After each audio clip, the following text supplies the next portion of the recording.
where are we with this guy? Flux capacitor. You're in frame. In frame for you? In Yeah, frame for you? good. Okay, this is the A-list with Erin Hazlehurst. Take All. Take all. Take no prisoners. Take off.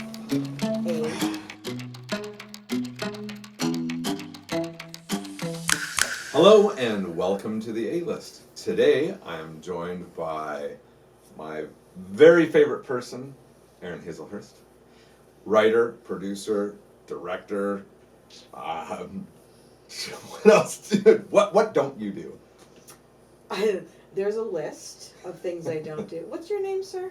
We should have met. I know him. But you are probably most synonymous with writing, although that's not the only thing you do in the film world and theater world. You've written a play as well. I wrote and produced a play, yeah, and acted in it. So you are a talent of many hats. Yeah. Well, you don't know that I can act because you didn't come to the show. I didn't come to the show, but I do know you can act because I watched a movie with you in it, and it was fantastic. What movie? You were playing this person who was getting trodden down by life, and it was something that you wrote. Mrs. or it was like Middle-aged Maggie. Middle-aged Maggie. Right.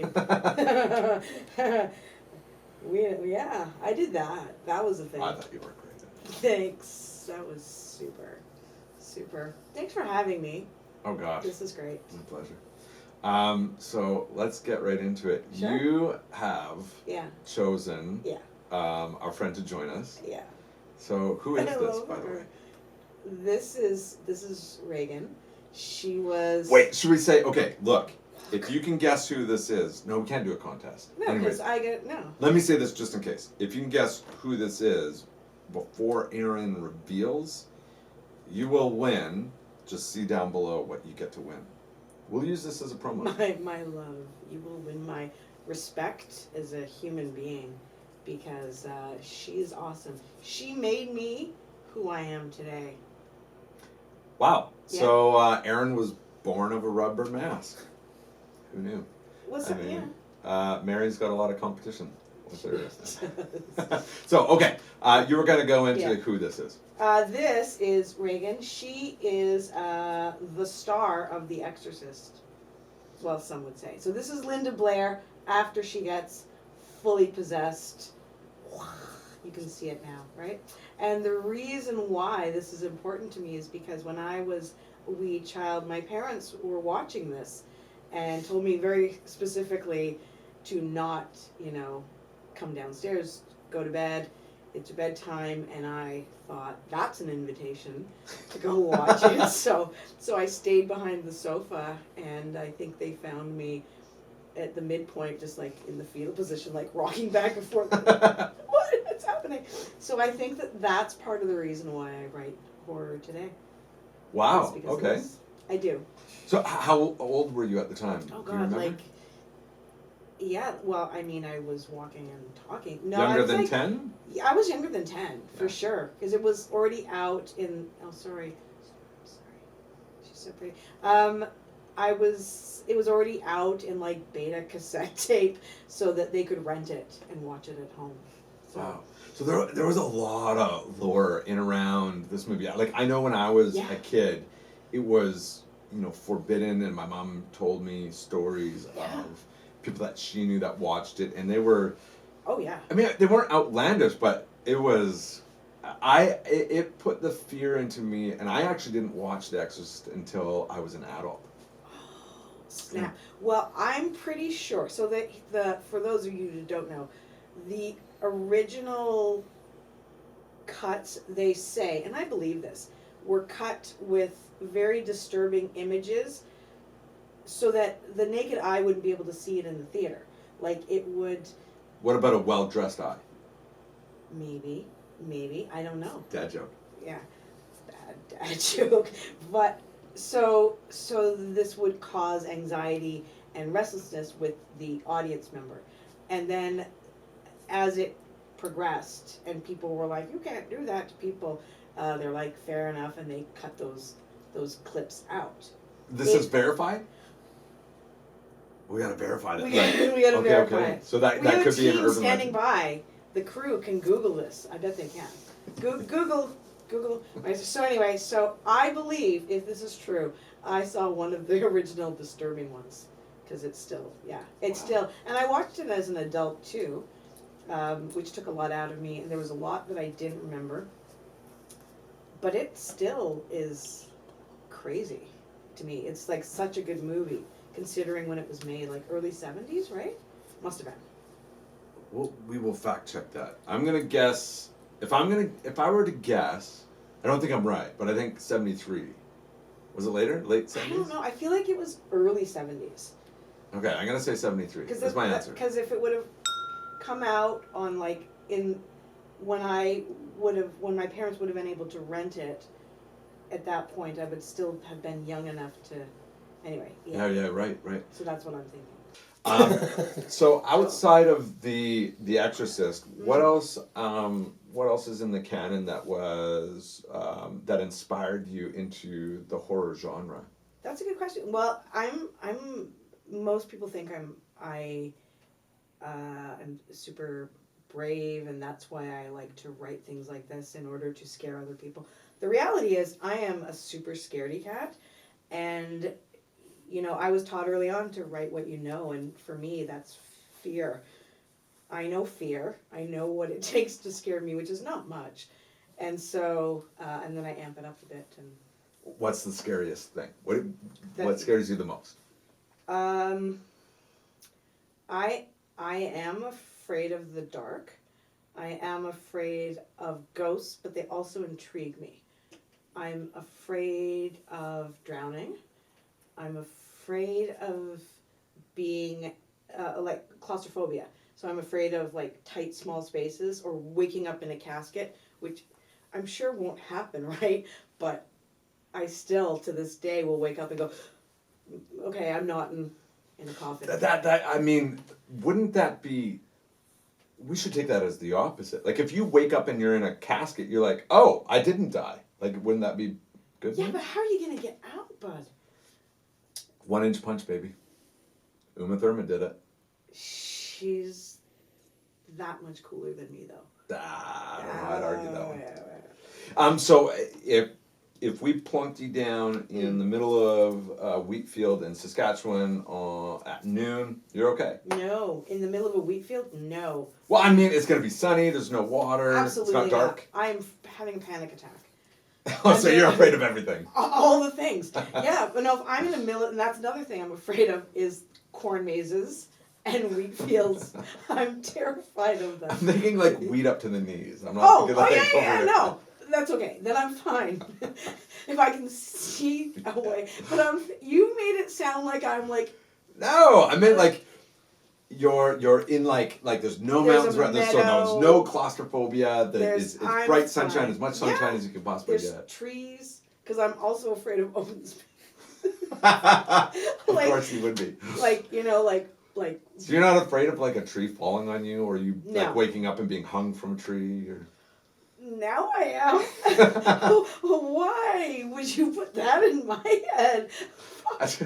I'm trying to give you some writing material, Right. I think. Yeah. Got it. Thanks. That's achieved. Mission accomplished. That was great. Cool. Are we done? Yeah, right. Let's go back to your first piece that you wrote. Do you remember your first piece? Let's go with maybe... Of what I wrote. Let's say maybe film. Film. Yeah. Okay, so the first screenplay I wrote still hasn't been produced, but you and I have even talked about it. It's called Lemon Yellow World. And it was That's the first one? That was my first screenplay. Wow. Yeah. Okay, what year did you write that in? I wrote that in 2016. Okay. Yeah. So, before 2016, were you a writer? Mm-hmm. Yeah. What were you writing in? I was writing novels, and I was writing novels back then. And then I realized you put a lot of effort into it for very little money, and I thought, that sucks. So I shifted to screenplays. So you always saw script writing as a career, as a professional means, or like when did you think that? Well, see, and I have an unconventional family. Like nobody really had real jobs in my family. So there were, my aunts and uncles were all in the film world. So for me to say that I wanted to do anything creative, they'd be like, sure, have fun. And like, were any of your any of your family that were in the film business, any of them writers? No. Oh, okay. Yeah. So So they were like, cool, have at it. No, they did like visual effects and things. Wow. And that's super fun stuff. Yeah. What about writing? Like, where did you sort of discover that? Well, I don't know. Well, I was an only child, and I think when you're an only child, you have to find a lot of ways to entertain yourself. It's true. You're looking at me like, you poor.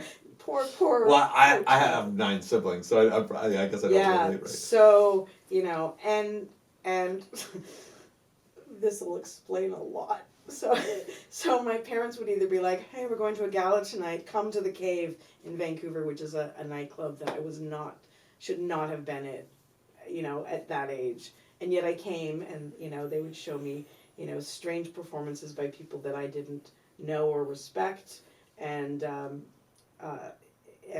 so I would do like adult things, and then when they were recuperating from the nights before, I would have to find a way to entertain myself. So I would watch TV, I would watch movies, and then I would write. And I think, the first thing I ever wrote and got paid for was in a magazine in Atlanta that I wrote away to enter a contest that I saw in a magazine, and I got paid $250 for first prize.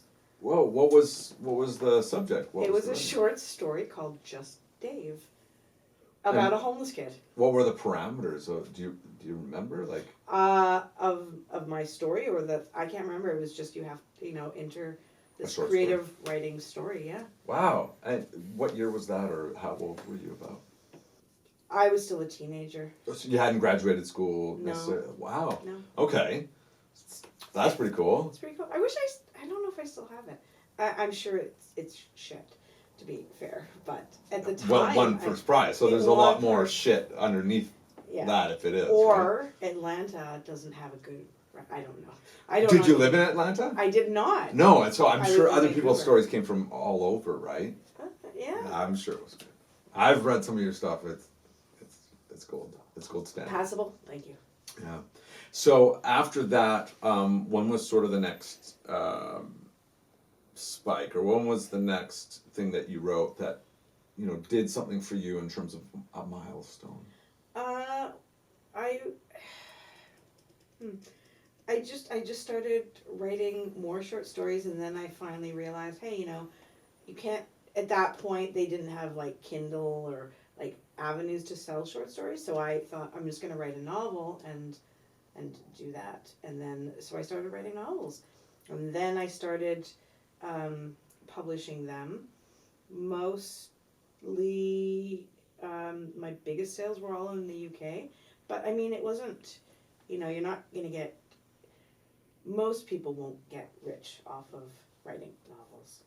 So for anybody that's out there writing, what's kind of the process? Like, you come up with an idea, you write it, and then what are you doing to get published? Like, what does one... Well, it depends. If you're, I'm certainly not the best person to talk about novel writing because, I've had limited success on that.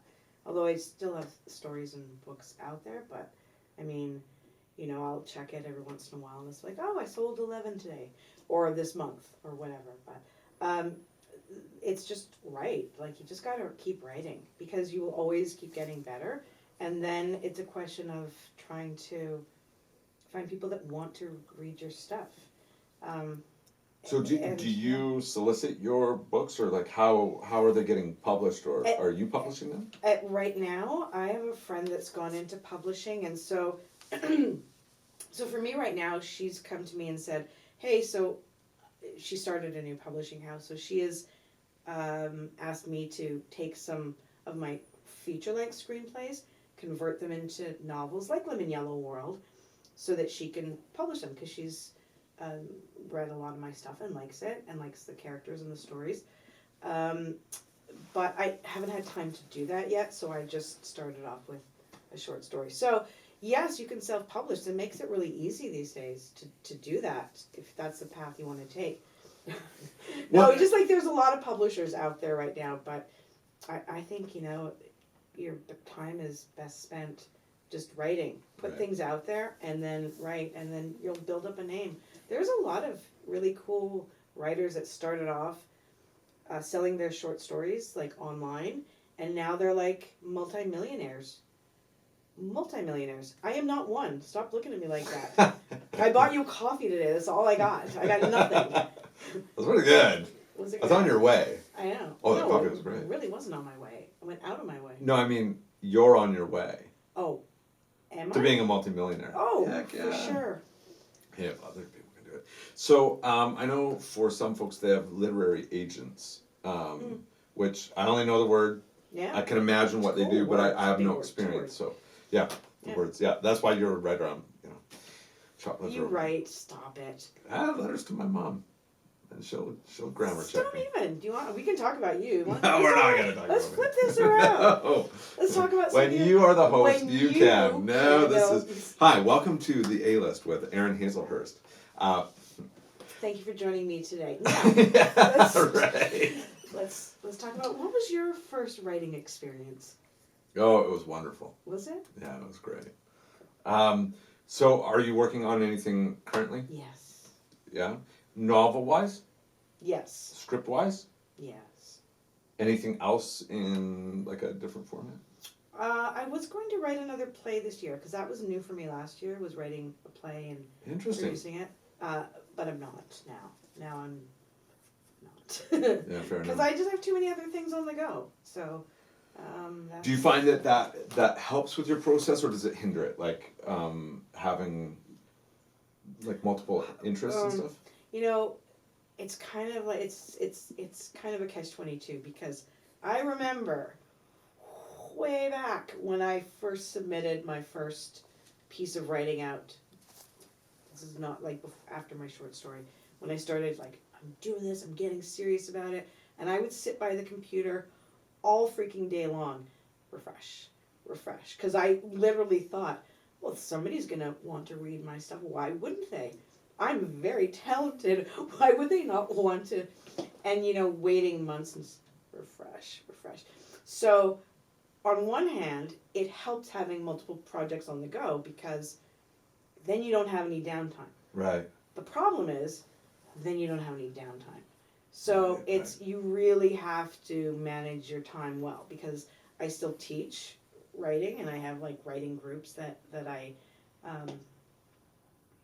facilitate, and I have clients that people will hand me their scripts and say, can you look this over and tell me what you think, or what's missing, or what. So I wake up and I'll sort of go through and prioritize what have I got to do today. So it's a blessing and a curse, Matt. Know it all too well. Do you? I don't know. Stop. So, you're teaching writing as well as writing at the same time. How do those feed each other, or do they? It's great, because here's the thing: when you are starting off writing, whatever you want to write, I looked at my watch, and you know why? Because I did this.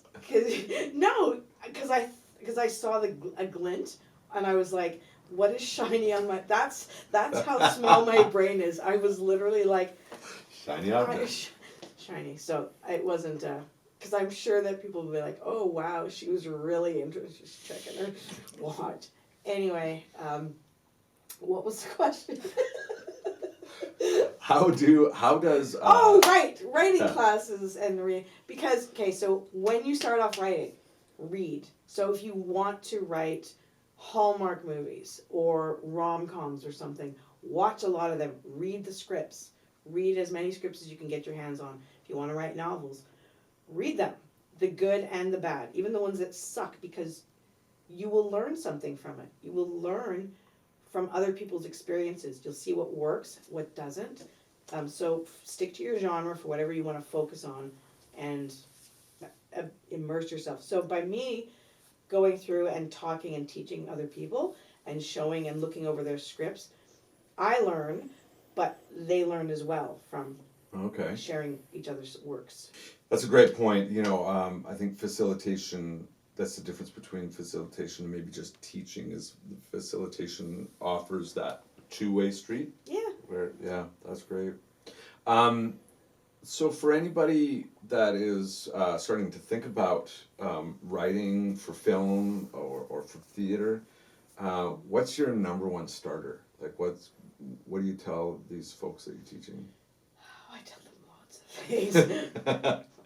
Well, what would be the first? Like what's the beginning for you? Okay, so here's the most important thing that people seem to miss, is that your story, whatever medium you're choosing to tell your story in, as a storyteller, you need to have a hook. There needs to be something that makes your story unique and makes it special, and that will set you apart from somebody else. I get a lot, I'm really going to write a story about my life because I've had a tough life, or I've had an awesome life, or I've had a weird life. Cool. What's the story? And be like, well, like there was this road trip once, and it was really dope, and it was really cool, and like we started driving at like 3 a.m. I'm like, and what happens? Well, it was just like really awesome. But like there's no hook, right? So a hook would be, and I'll just stick to horror for today. A hook would be, you're on a road trip and 10 minutes in you realize the car is haunted. You just bought a car for the trip, it was secondhand and it's possessed. That's a hook, right? Okay. A road trip on itself is not. So there just needs to be something that hasn't been done before and is unique. That's why, there's a lot of, I've noticed recently, like horrors that take place underwater, because it's new. Yes, it's a haunted house, but it's underwater. That's the hook. That's what's different. Okay. So it just needs to be new. What was the hook of The Exorcist? They'd never done a possessed girl before. Possessed young girl. Yeah. Yeah. That was new and terrifying. Nobody wants it. Nobody wants anybody to be possessed. But if you're gonna, if I'm ever possessed, not forever. Sorry, I keep touching my mic. If I'm ever possessed, film me first, and then do the exorcism. But first, put the camera on me. We need to capture that evidence, 100%. Right. But yeah, nobody wants, a kid possessed. But it would have been a very different story if her mom was possessed and the kid's like, what do we do? Yeah, sure. Right. So what do you think, like we're talking about hooks here and talking about original ideas. Is there anything out there that, like, any idea you could give of a hook that maybe hasn't been done without, like... No. I know. I guess you'd be giving away your... I will not. Your secret sauce, but... Yeah. No. And quite often, I will have people that will come in my group, and that was my stomach, sorry, and and they will like have a really like awesome idea, and I will literally be like, seriously, if you don't write this, call me, because I'm called dibs. If you're not taking this idea, I won't steal your idea, but if it's available. But I'm gonna. Yeah. If you're not gonna write this, I'm giving you 2 years tops to get this produced, and then I'm swooping. And so you've done collaborations in the past that have gone like fully written and produced in that. Yeah. Tell me a little bit about collaboration. That's not everybody's jam. No. Well, I think it's a great experience. I think if you haven't tried it, everybody should try it once. And yeah, it's always challenging working with somebody. It doesn't matter what industry you're in, and just finding the groove of your partners or your teammates. So I've done several collabs. The first one are the Color Rose that is now The Sinners, which is on Prime, which you should watch it. Was an interesting experience because it was my first time doing this. Oh. And collaborating with somebody. And I was working with some very talented people that were younger than me and had so much energy, and they were it was a constant like write-a-thon. It was boom, boom, boom, boom, boom, never not working, always working to get things done. I mean, I talked to her, I think it was December 22nd, and we made arrangements that we were going to do this, and at that point on, until I think it was like just after January, it was short. It was over the holidays, and it was always working. Wow. Constant. And so, did you guys have a deal in place already with Amazon Prime, or how did that work? So you wrote it with the intention of filming it right away, or yeah, I believe she had funding already in place for this prior to us starting writing, based on her concept, and so then it was just a work together to make it get done. Okay, so. And then we already knew that we were going to be going to camera with it pretty quickly. So you had the funding in place to go to camera? Correct. Okay. Yeah. Okay. So it was a unique experience. She had all that set up before I came on board. Gotcha. So, yeah. What else do you want to know? Well, where'd you get this shirt? This shirt How was you look actually so good today. because my eldest daughter loves me. Oh, yes, she does. Yeah, she does. I bet the younger ones do too. Oh, they do. Yeah. Yeah. I'm pretty lucky. Good. Yeah, good. But did they buy you shirts? You know what? They did. I got one yesterday from them. That's nice. It wasn't this. Oh. Yeah. But. I love all your girls. I want to know a secret to the industry. I think in talking with other people and maybe in my own experience, secrecy is not the right word, but there's a lot of, I don't even know if convolution is the right word. There's, for lack of a better term, there's a lot of mystery in, I'll say, the film industry. Sure. Certainly the theater industry as well. Mm-hmm. What's something that you know to be true that maybe most people starting out or struggling might not know? See, and it's weird that you asked me that, because I've been in the film world in some capacity my whole life. Not like involved, but just like, on the outskirts of it. So a lot of things that I sort of thought were common knowledge just aren't. So I don't know if I have an answer to that. Yeah, I'll think about it though. I'll get back to you. Well, let me ask you this then. You've done casting before because you've directed and you've produced. Yeah. What do you look for from an actor? Like, I think that's maybe part of the industry that has the most mystery, and I think actors are constantly seeking, how do I get chosen? How do I book the role? That kind of thing. So, what kind of sort of insight could you share? I will say this. There are a lot of times that I will get tapes from actors, and I will think, God, like, they're brilliant. Like, I loved their performance in what they sent, but there might be something that's just not quite right for this role. And it could be something super ridiculous that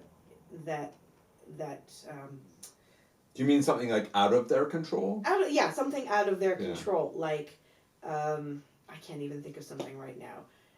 Their eyes are blue, but you can't use a blue-eyed person or something. And they specifically need somebody with dark eyes for this scene because they're playing I don't know. I can't even think of something that makes sense. But something completely out of their control, and I will always remember them, and I will write characters often with them in mind. Oh, wow. I will do that.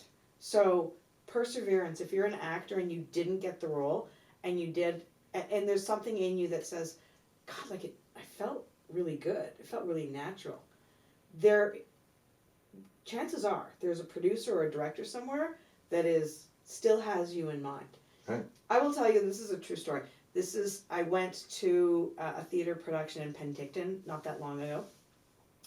And there's somebody that I know in the community that I didn't realize had these acting chops and singing chops, because it was like a musical.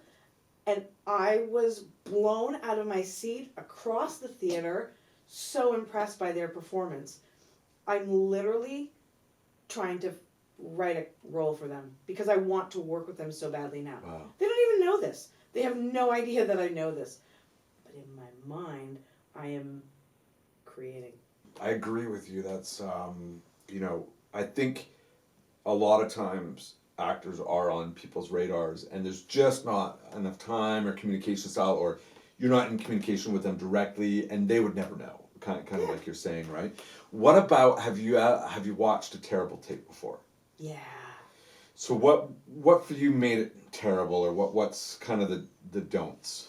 For me, it was quite often a lack of confidence in front of the camera.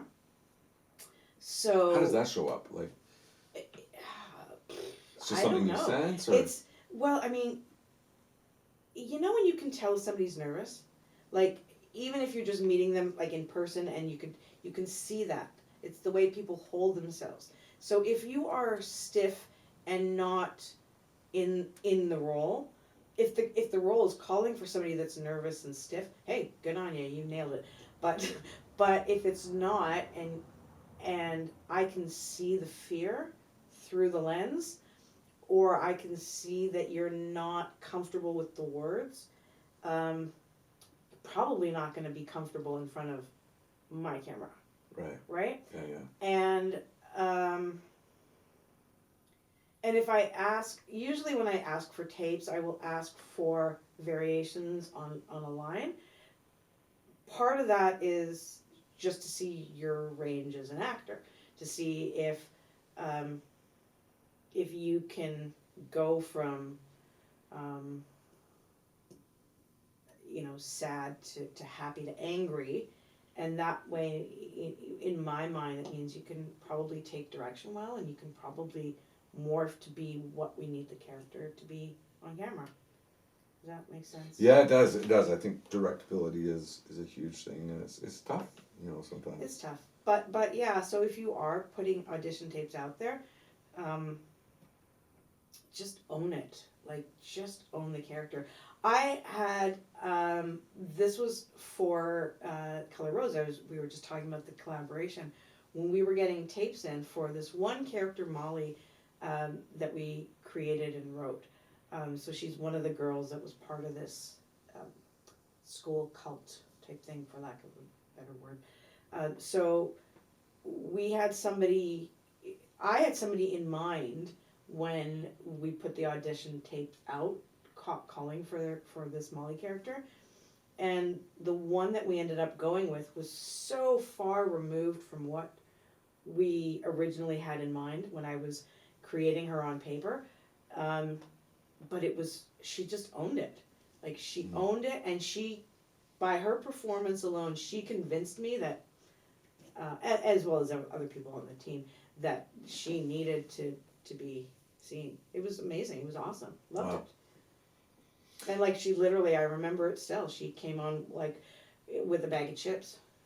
And gave the lines that way. Anyway, sorry, go ahead. No, well, so you've been in 2:15. Yeah, I've got. If you care to see my shiny watch game.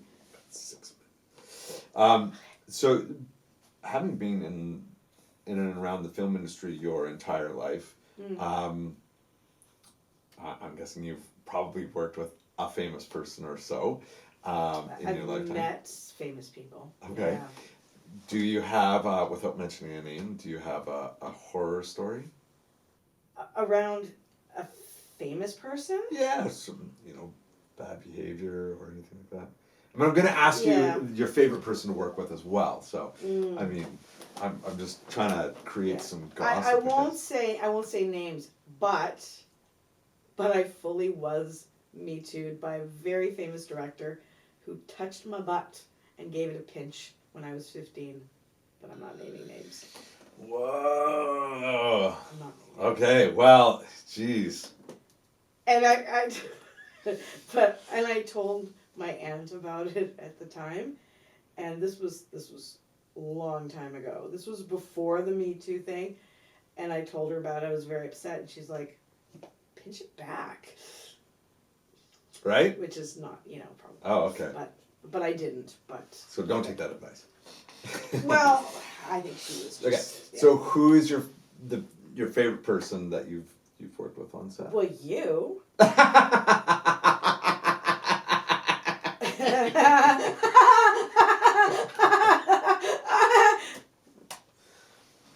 Other than you? Yeah. Other than you? You know who's really awesome to work with, and I've worked with him a few times, is Alex Panovich. I've heard that so much. He's the guy's so gotta be, lovely. First of all, he's lovely. He's the nicest guy. He takes his roles so seriously. And when I've worked with him on things that I wrote, he's so respectful, but he will go into the words. And every time I've worked with him, he's pulled me aside and said, okay, I've been giving a lot of thought to these words, and what about instead of that, this? And I'd be like, yeah, that's a great idea. Because I think, if we take into account his backstory, but he's also just lovely. He's just a super nice guy. I have worked with other people that will come off a shoot and they're like, hey, Erin, did you see how I ad-libbed that? That was cool, huh? And I just inside cringe going, but I wrote the words. What do you mean you ad-libbed? Like, yeah, it was great. Actors, seriously now, respect your writers. You are there because a writer put the time and effort in. It is your job to learn the words. Yeah? Yeah. Yeah. Aww. Okay, I'm going to go into a rapid fire question for you. Oh. All right. I know. Gun to your head. Okay. In 10 seconds. Okay, 10 seconds.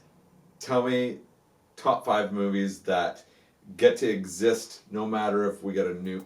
And starting now. Okay. The Exorcist. To Kill a Mockingbird. The Money Pit. Hang on. Oh, Saw. That's a great one. I should do something else. First thing that comes to mind. Please. Oh, Being John Malkovich. That's a good one. Yeah. Surprised she didn't say Life Down Back. Well, it's a short, and it's okay. Okay. Yeah. Shorts get to We were talking feature films. So we have to, we knew. Criteria's there. Yeah. Sorry, Life Down Back. Thank you so much, Erin you. Hazlehurst, for being on here. I feel like we just got a little tease, so I'm going to have Erin come back, actually. Oh, no, really? Well, if you'll come back. Yeah, do I get to hang out with Regan again? She's all yours, baby. To hang out with. Oh. Hang out with. Oh, I thought I got her for a second to keep. Nah. For keepsies. Yeah, sure, I'll come back. We'll hang. We'll do things. We'll talk. And that's the A-list with Erin Hazlehurst, ladies and gentlemen. And everything in between. Can I just say that the A-list is EH? It is. Those are my initials. Oh my gosh! Right? Has that happened on your show yet? No! Okay, so I am...